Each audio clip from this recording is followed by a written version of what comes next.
Сәлем достар, бүгін біз үй жағдайында компот жасайтын боламыз. Ұнаса лайк басып комментарий қалдыруды ұмытпаңыздар.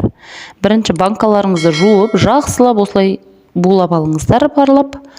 Сосын ішіне салатын жемістеріңізді осылай алма салдым, мен ортасындағы керек емес жерлерін алып тастадым. Банкаларыңызды осылай кесек-кесек барлығын булап алыңыздар.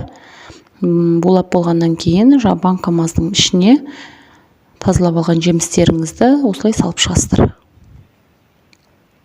Салып болғаннан кейін суымызды жақсылап қайнатып үстіне құйып шығамыз.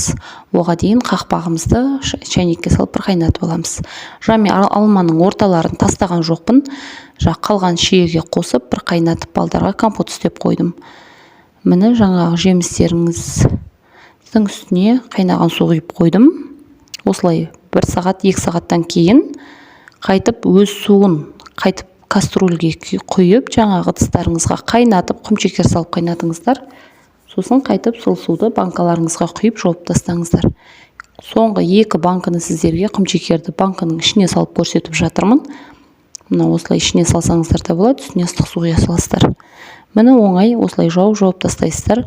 Ұнаса лайк басыңыздар, ас болсын.